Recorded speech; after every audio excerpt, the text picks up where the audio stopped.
The new human student. The Academy was known across many galaxies. It was a place where the brightest young aliens came to study. The buildings floated in the sky, the walls shimmered with light, and the teachers were wise and powerful. But today, something unusual was happening. A new student was joining. Not just any student. He was a human.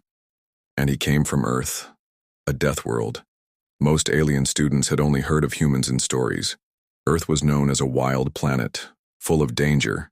Its animals were strong, its weather was deadly, and its people, well, no one really knew what humans were like. Some said they were fearless. Some said they were violent.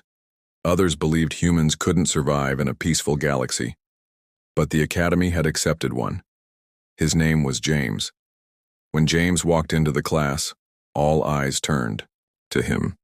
He was taller than most, with short hair, a calm face, and eyes that looked like they had seen too much. He didn't smile. He didn't speak.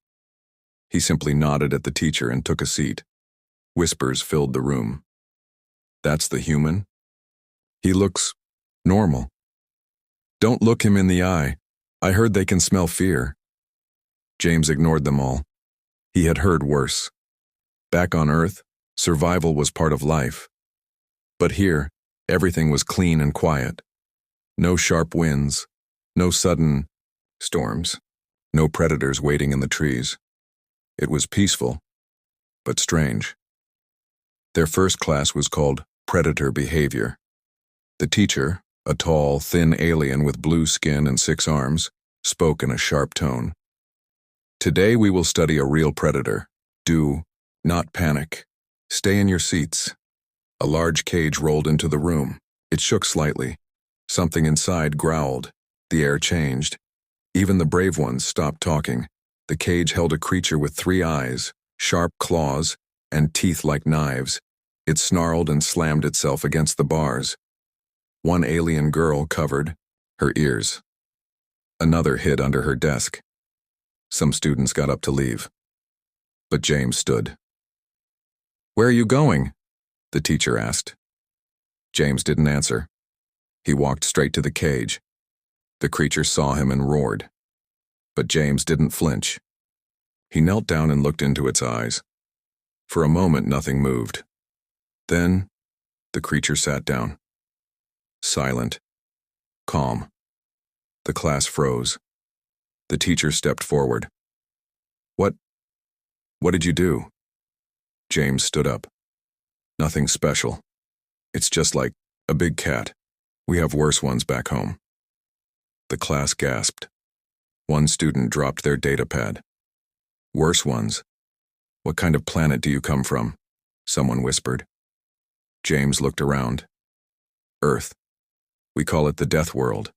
But for us, it's just home." The predator stayed quiet, watching James with respect. The teacher quickly ordered the cage to be removed. No one said a word. The room was filled with shock. Later in the hall, students gathered around James, but not too close. "Were you scared?" one asked. James shook his head. "Fear is useful, but I wasn't afraid." Another student asked, "Did you train with beasts like that?" James replied, "Since I was a child." Tyrell, a curious alien girl with green eyes and silver skin, stepped forward. "You're different."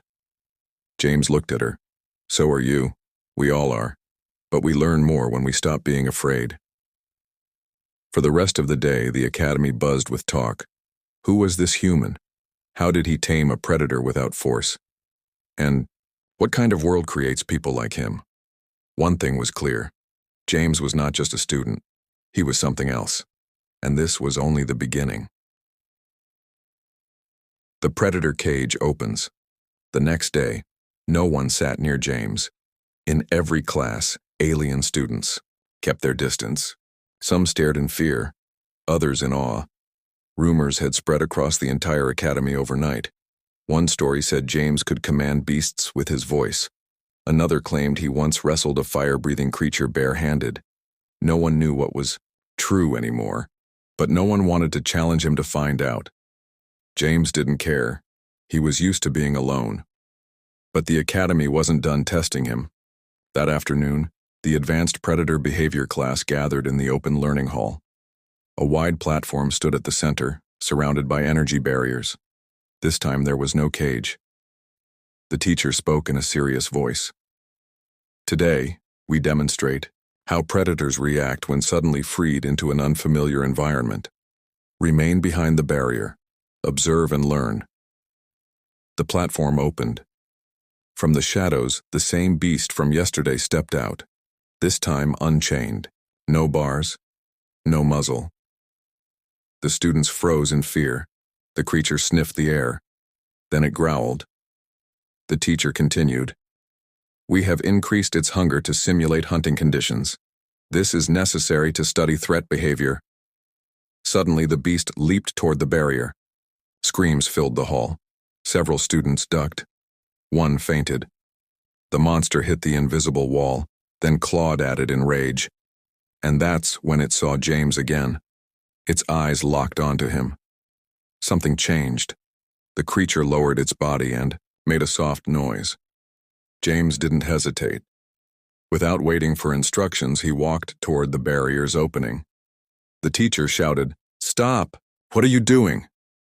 But James kept walking. He stepped past the shield. Now he was alone. Just him and the predator face to face. Alien students shouted in panic, "He's going to die. He's crazy. Shut down the program." But before anyone could act, James raised his hand. Slow, calm, steady.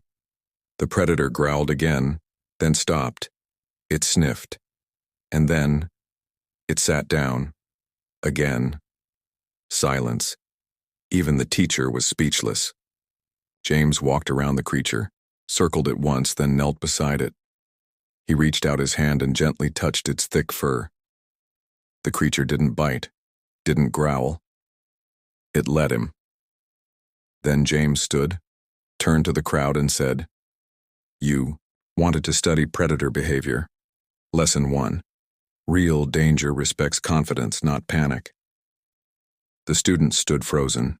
The teacher's mouth hung open. Tyrael, who had been watching from the edge, whispered, "What kind of human is this?" After the session, the head instructor summoned James privately. "That stunt could have killed you." James shrugged. "Not likely. I read its posture.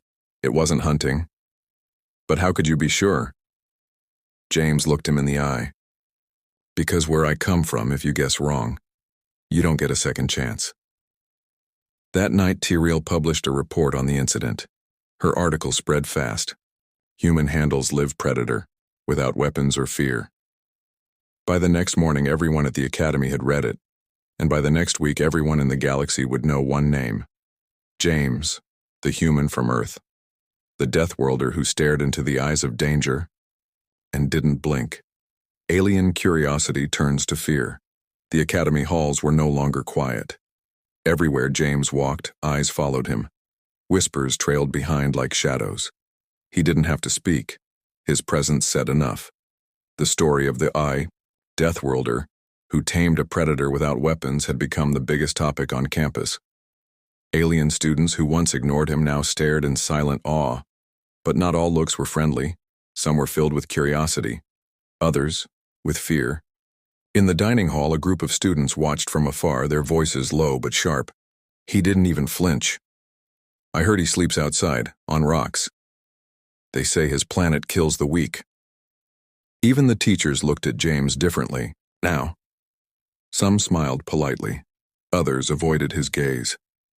His name was now spoken with both respect and caution. But Tyrael was different. She was the only one who didn't fear him. She followed him one afternoon, not to stare, but to ask questions. She carried a small recording device and a list of carefully written notes. Her silver skin shimmered under the twin suns as she caught up to him near the learning gardens. "James," she said, "can I ask you something real?" He stopped walking and looked at her. "As long as it's not about taming beasts." Tyrael smiled. "It's not. I want to know about Earth. About you."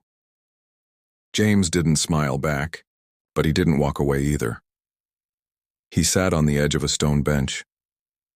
She joined him. What was it like, growing up there? James was quiet for a moment.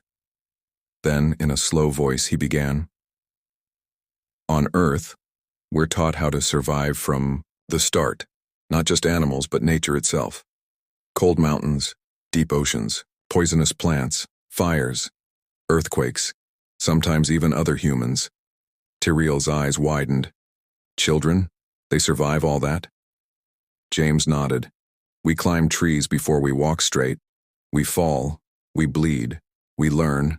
No one catches us every time we trip. That's how we get stronger, she whispered. That sounds brutal.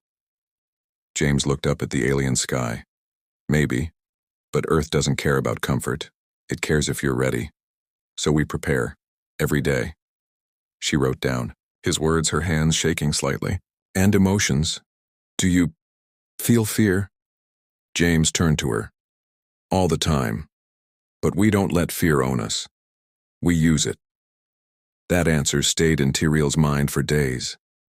She titled her next article, Fear is Not Weakness, the Deathworlder's Way. But not everyone appreciated her writing. Soon a new feeling started spreading among the elite students, jealousy.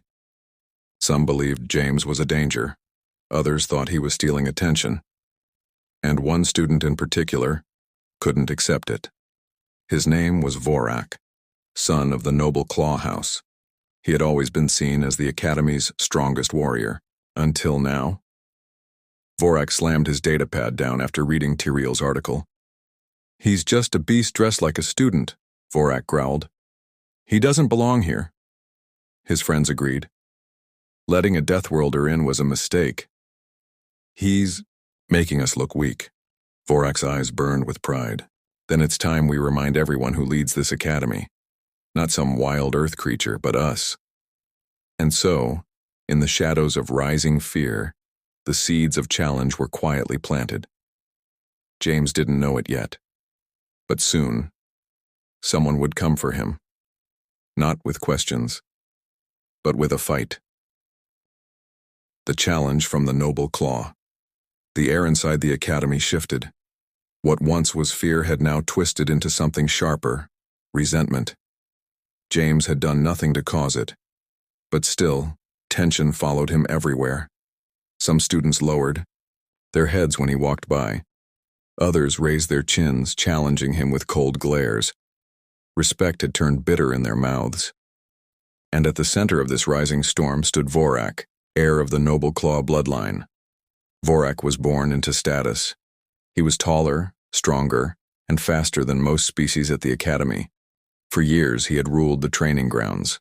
But ever since the human arrived, that power felt unstable, like sand slipping through claws.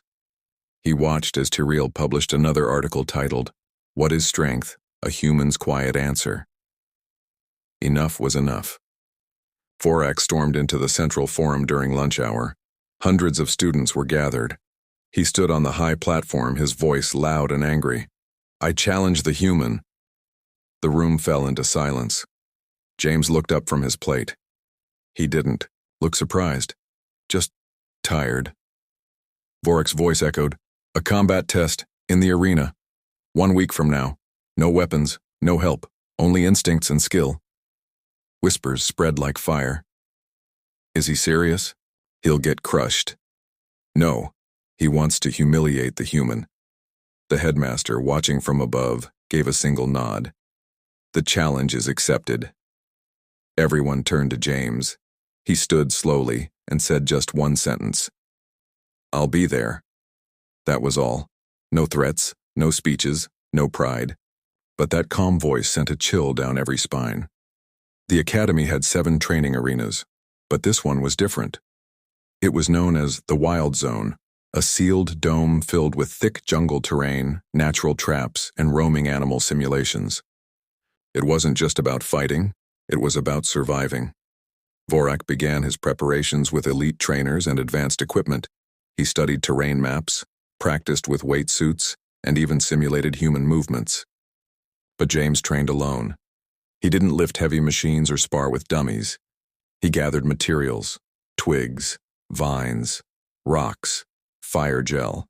He spent hours watching wind patterns, soil behavior, and shadow movement in the dome. When Tariel asked him what he was doing, he simply replied, "Preparing for a world that fights back." The day of the duel came. The arena was packed with students, teachers, and even off-world observers. News had spread beyond the academy. A Deathworlder versus a noble claw warrior. Raw instinct against trained legacy. Both fighters stood on opposite ends. A loud signal rang through the sky. The duel began. Vorak charged first, his speed brutal. He smashed through vines, crushed small trees, and roared with every step. But James wasn't there. He had disappeared into the jungle. Vorak searched and growled, swinging wildly at shadows. But James moved like the wind, unseen, unheard. Every trap Vorak set was avoided. Every direct attack missed. And slowly, the warrior's strength began to drain. Hours passed. Vorak's rage turned into frustration, then into fear. James struck only when needed. A tripwire here, a surprise push there. Never enough to end the fight, but enough to show control. The final blow came when Vorak stumbled into a pit he hadn't seen before. James stood over him, hand outstretched. He didn't mock. He didn't boast. He just said, "You don't win a jungle by fighting it. You survive it by understanding it."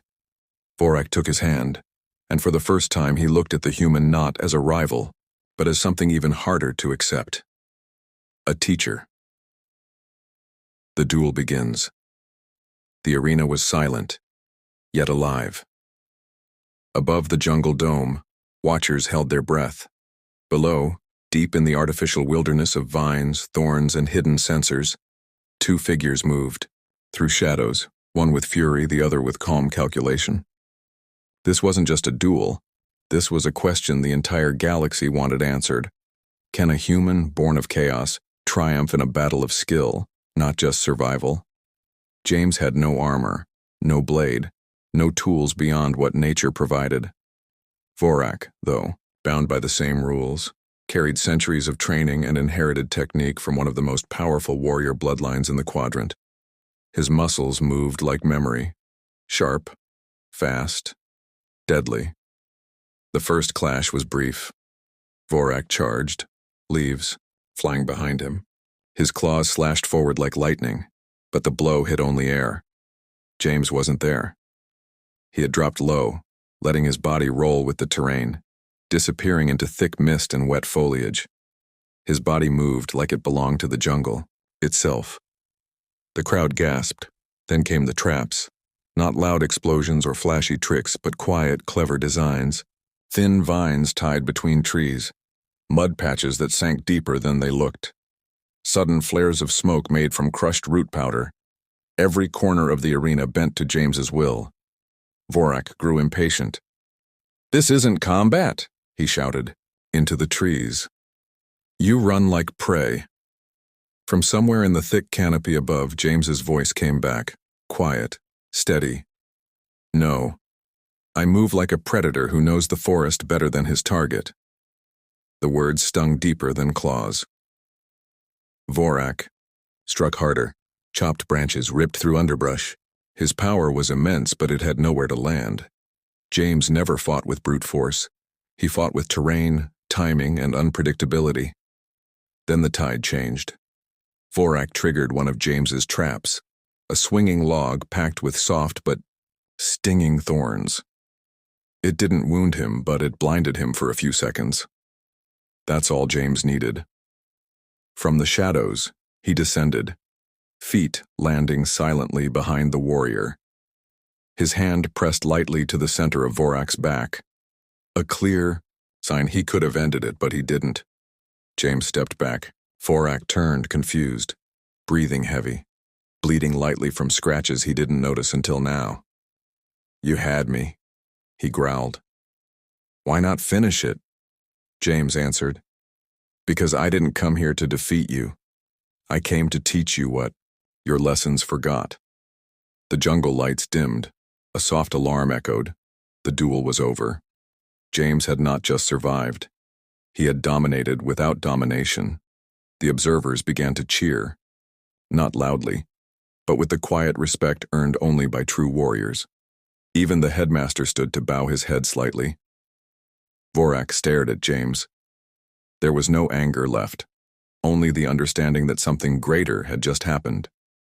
He stepped forward and extended his clawed hand. James shook it without hesitation. The Deathworlder had won, not through fear, not through violence, but through mastery of nature, patience, and respect for the very world that tried to kill him. And the Academy would never see strength the same way again. The secret behind the human's calm. After the duel, James became more than a mystery. He became a mirror. Every student in the Academy, no matter their species, status, or strength, began to see themselves differently after watching the human move through danger without fear, fight without hate, and win without pride. But one question remained, echoing in silent corners and whispered halls. How? How could someone stay calm when surrounded by chaos? How could a being from a death world walk into a predator's cage and come out untouched? Why did James never break? Tyrell wanted answers, real answers, not stories, not rumors, so she waited until night.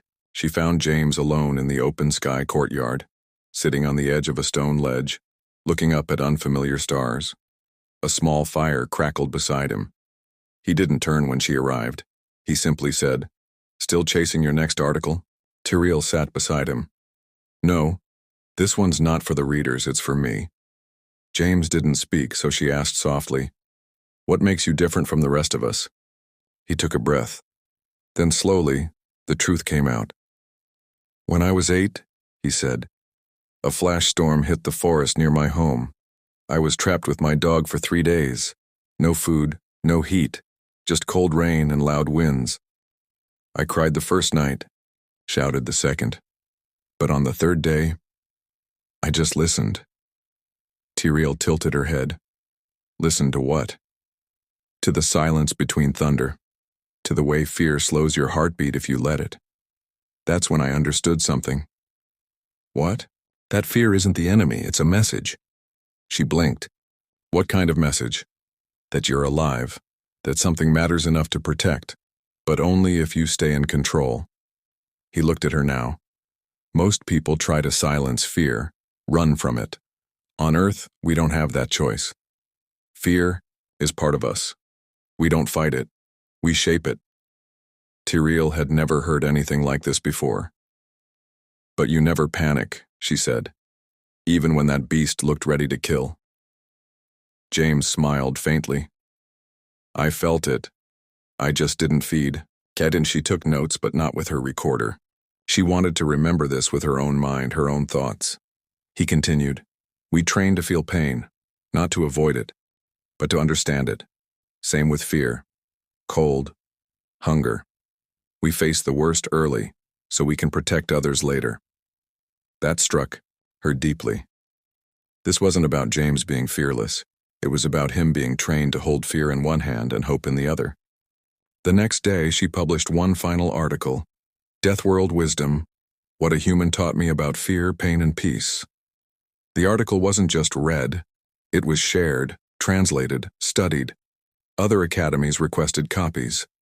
A few even asked to open exchange programs with Earth. For the first time, the galaxy began to understand that humans weren't monsters, they were survivors. Not because they loved war, but because they had lived through things most could not imagine. And still, chose peace when given the choice. From that day on, James wasn't seen as a threat. He was seen as a lesson. The Predator returns.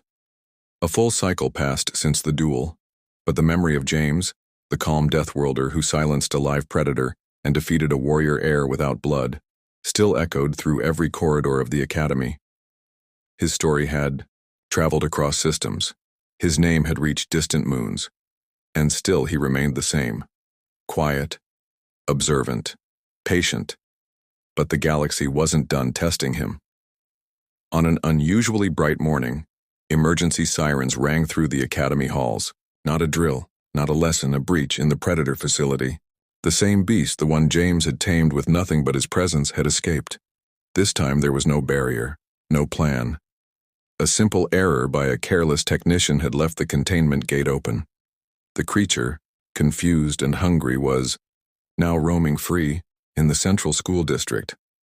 Panic swept through the academy like fire on dry leaves. Students ran for shelter. Flying drones buzzed through the air.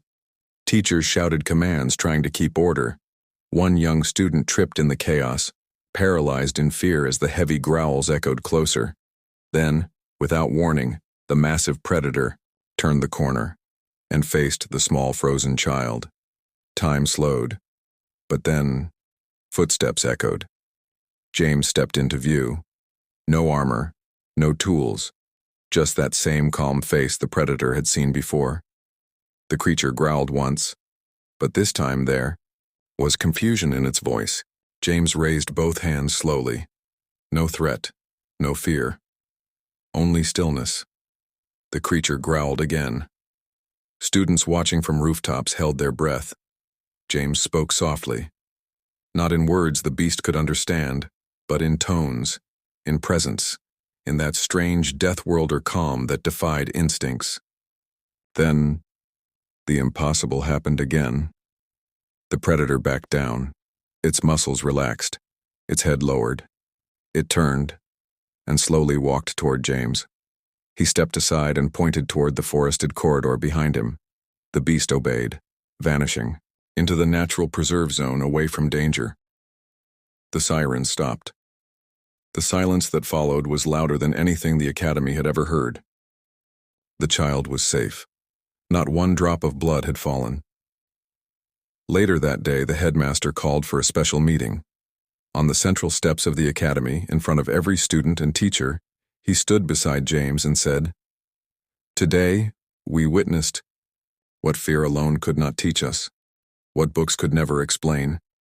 This academy was built for the future of peace.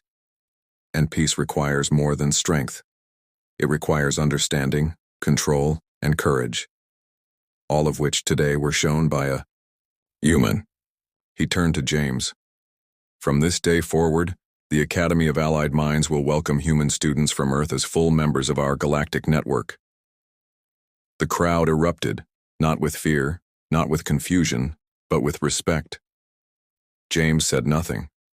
He just gave a nod, then stepped down. Tyrael caught up to him hours later. "Do you realize what you've done?" she asked, her eyes wide. He paused, then said, "I didn't do anything special." She shook her head. "No. You reminded us what real strength looks like." And so, the Deathworlder who walked into a predator's cage became something more. Not a legend, not a symbol, but a bridge between fear and courage, chaos and calm, alien and human. And somewhere deep in the academy jungle, the predator rested peacefully, because the only creature it ever feared had taught it trust.